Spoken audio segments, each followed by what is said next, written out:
এই মুহূর্তে চট্টগ্রামে, এবং চট্টগ্রামে আসলে যা ঘটছে সেখানটায় বিপিএল এ অংশগ্রহণকারী একটা দলের ক্রিকেটাররা পারিশ্রমিক বঞ্চিত এখন পর্যন্ত। বিপিএল মাঝামাঝি সময়ে আর মাত্র সপ্তাহ তিনেকেরও কম সময় রয়েছে বিপিএল এ পর্দা নামবে, এবং 6টা ম্যাচ খেলে ফেললেও আপনারা সবাই জানেন যে দুর্দান্ত রাজশাহীর ক্রিকেটাররা তারা কোনো ধরনের পারিশ্রমিক পান নাই। আজকে বিকেল পর্যন্ত ডেডলাইন ছিল এবং সূর্য অলমোস্ট ডুবে যাচ্ছে। আমার দলটার ম্যানেজারের সাথে কথা হয়েছে, একাধিক ক্রিকেটারের সাথে কথা হয়েছে, এবং এখন পর্যন্ত অর্থাৎ আজকে যে ডেডলাইন, আজকে বিকেলে যে ডেডলাইনটা ছিল যে আজকে বিকেলের মধ্যে পেমেন্ট করা হবে, একাধিক দলটার সিনিয়র ক্রিকেটার আমাকে বলেছিলেন যে আজকে বিকেলের মধ্যেই পেমেন্ট ক্লিয়ার করার কথা, কিন্তু সেই পেমেন্টটা এই মুহূর্তে আমি যখন ভিডিওটা বানাচ্ছি 1 পয়সাও দেওয়া হয়নি। এই মুহূর্তে আমি যখন এই ভিডিও বানাচ্ছি ঠিক তখন, বা এই কন্টেন্টটা যখন রেকর্ড করছি ঠিক তখন রাজশাহী দলের সাথে জড়িত যে ওনারশিপ পার্টে রয়েছেন যারা, সেই গ্রুপের কেউই চট্টগ্রামে দলের যে ক্রিকেটাররা রয়েছেন তাদের কারোর সাথেই সরাসরি সশরীরে ইন পার্সন, আমি আবারও বলছি ওনারশিপ গ্রুপের কেউ যোগাযোগ করেন নাই। শোনা যাচ্ছে ক্রিকেটাররা শুনেছেন যে মালিক যিনি, দলের যিনি দায়িত্বে রয়েছেন, তিনি আজকে সন্ধ্যা বা রাতের দিকে চট্টগ্রামে এসে তাদের সাথে বসবেন।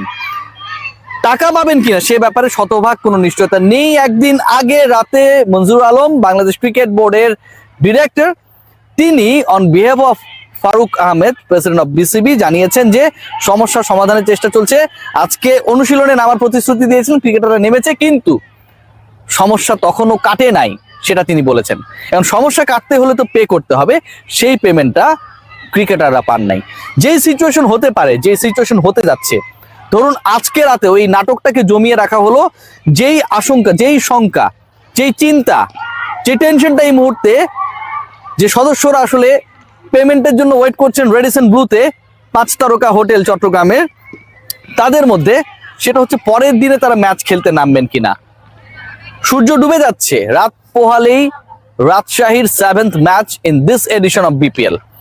সো এই বিপিএল এ পরের ম্যাচটায় তারা মাঠে নামবেন কি নামবেন না সেটা এখন পর্যন্ত ডিসাইডেড না। একটা দল যদি শেষ পর্যন্ত মাঠে নামতে না চায়, সেই দলের ক্রিকেটাররা যদি শেষ পর্যন্ত মাঠে নামতে না চায়, তাহলে বিপিএল এর মাঝপথে এমন একটা সিচুয়েশন তৈরি হবে যখন হয়তো রাজশাহী ফ্র্যাঞ্চাইজির মালিকানা বাংলাদেশ ক্রিকেট বোর্ডকে গ্রহণ করতে হতে পারে। এই ডিসকাশনটা প্রবলভাবে রয়েছে। বাংলাদেশ ক্রিকেট বোর্ডের মধ্যে ডিরেক্টররা চরম খেপা এই রাজশাহীকে ইনভাইট করে, এবং রাজশাহীর ফিনান্সিয়াল স্টাবলিশমেন্ট না থাকার পরেও রাজশাহীকে দল দেবার ব্যাপারে আমি শুরু থেকেই কিন্তু রাজশাহী নিয়ে কন্টেন্ট করেছিলাম। রাজশাহীবাসী যারা আমাকে গালিগালাজ করেছেন, আপনারা বলেছেন যে আমি নাকি ফাউর উপর কথা বলি, দিন শেষে দেখেছেন আপনাদের শহরের, আপনাদের বিভাগের, আপনাদের জেলার মান সম্মান কিভাবে ডুবানোর চেষ্টা করা হয়েছে। ভ্যালেন্টাইন গ্রুপ থেকে দাবি করা হয়েছে যে দলের মালিক বিদেশে, তাকে ব্যাংক চেক যেখানটা দেওয়া হয়েছে ক্যাশ কাউন্টার থেকে ফোন করে নাকি পায় নাই, এই কারণে টাকা হচ্ছে ক্যাশ হয় নাই। সেটা যদি সত্য হয়, তাদের অ্যাকাউন্টে যদি টাকাই থেকে থাকে, তাহলে ওই 19 তারিখে বাকি 25% চেক দেওয়া হবে 19 তারিখের ডেটে। সেটা কেন হবে ভাই? অ্যাকাউন্টে টাকা থাকলে তো আপনি আজকেও দিতে পারতেন। আজকে তো ওনার বাংলাদেশে, আজকে তো সেই ক্যাশিয়ার যিনি কোন একটা পার্টিকুলার ব্যাংকে বসে ফোন লাগাবেন, বা ব্যাংকের কর্মকর্তা ফোন লাগাবেন, তিনি তো আজকে রিচ করতে পারবেন। ইন্টারেস্টিং পার্ট কি আপনারা জানেন? একটা কনসোর্টিয়ামে একজনের সিগনেচারে আসলে চেক ইস্যু হয় না। সাইনিং অথরিটি বলেন বা সিগনেটরি বলেন, এটা একাধিক পার্সন হয়।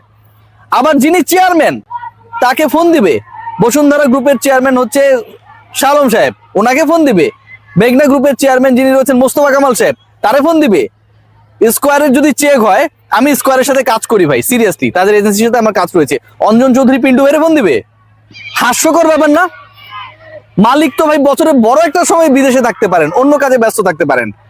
ব্যাংকের যিনি অ্যাকাউন্টস দেখেন, সেই অ্যাকাউন্টসে যখন কাউকে পে করা হবে, তিনি কি হচ্ছে এই মালিকদেরকে ফোন দেবেন?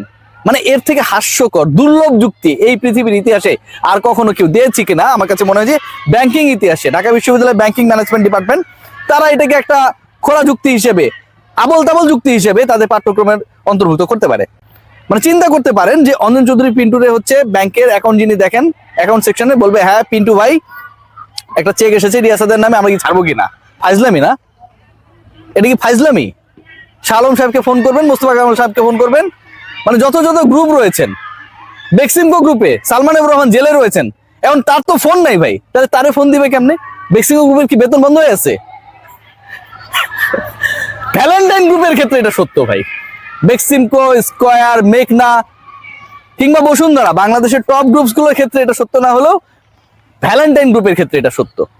এবং ভ্যালেন্টাইন গ্রুপ কিভাবে উল্টাপাল্টা চেক যার তার নামে দিয়ে দেয়, বিসিবির কাছে সেই টাকা দিয়েছে আমিনকে, সেটা আমরা দেখেছি, আমার রিপোর্টে আপনারা দেখেছিলেন। এখন আগামীকালে ম্যাচ হবে কিনা, কারণ টু দ্য মেইন পয়েন্ট, সেটা নিয়ে শঙ্কা রয়েছে। এবং যদি এই ঘটনা আজকে সলভ না হয়, আজকে যদি ক্রিকেটারদেরকে টাকা না দেওয়া হয়, যদি কোনো সুযোগ নেই, অলরেডি টাকা দেওয়া হয় নাই, অ্যান্ড ক্রিকেটাররা দে আর ইন আ ডিসিশন অলমোস্ট যে তারা পরের ম্যাচটা খেলবেন না।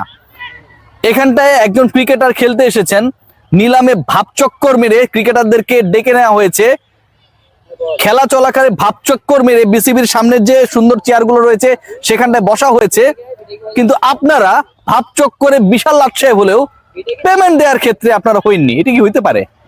এই জিনিসটা কোনোভাবে অ্যাকসেপ্টেবল না।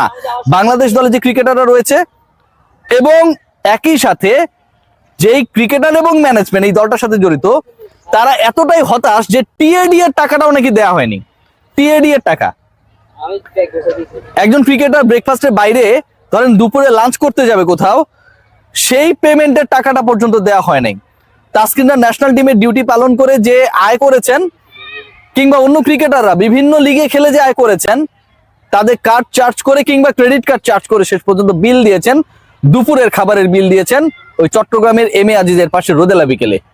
দুঃখজনক হলেও সত্য, আপনি ক্রিকেটারের পারিশ্রমিকের টাকা দিচ্ছেন না, 3 বেলা খাবার যাতায়াতের যে টাকা পয়সা সেটাও আপনারা দিচ্ছেন না। রাজশাহী করে দেখিয়েছে, এবং আমরা বিভিন্ন কার্ডে দেখেছি, আমি জানি না এটা সত্য কি মিথ্যা, রাজশাহীর মালিক নাকি বলেছে বিশ্বের সেরা ফ্র্যাঞ্চাইজি লিগ হচ্ছে বিপিএল। ওনার কাছে এটা মনে হওয়াটা খুব স্বাভাবিক। কেন হবে এটা বলেন, যদি এটা হয়ে থাকে, এই কার্ডটা যদি সত্য হয়ে থাকে? কারণ এরকম একটা ফ্র্যাঞ্চাইজি লিগ যেখানটা আপনি দল চালাচ্ছেন, উইজডেনের সেরা একাদশের ক্রিকেটার তাসকিন আহমেদের মতো ক্রিকেটারকে দলে নিয়েছেন, যেখানে আপনি ফ্র্যাঞ্চাইজি লিগে অন্য আরো 6টা দলের সাথে কম্পিট করতেছেন, কিন্তু আপনার কোনো টাকা খরচ নাই। আপনি বিনা পয়সা যদি এরকম একটা ফ্র্যাঞ্চাইজি লিগের মালিক হয়ে যান, আপনার কাছে এটা সেরা মনে হবে ভাই, কোনো ডাউট নাই। I am very much doubtful, and BCB they are ready, already they are ready. আগামীকাল যদি রাজশাহী ক্রিকেটাররা শেষ পর্যন্ত ম্যাচে অংশগ্রহণ না করে বা খেলতে অস্বীকৃতি জানায়, হতেই পারে, এটা হবার সম্ভাবনা খুবই হাই, তাহলে BCB will take over the responsibility of Rajshahi team. এবং এটা যদি হয়, আমার কাছে মনে হয় বিপিএল ইতিহাসে একটা জঘন্যতম অধ্যায়ের সাক্ষী আমরা হব। শেষ পর্যন্ত কি হয় দেখা। সবাই ভালো থাকবেন। লেটেস্ট আপডেট নিয়ে চট্টগ্রাম থেকে আপনাদের সামনে হাজির হব। আমি রিয়াসাদ আজিম।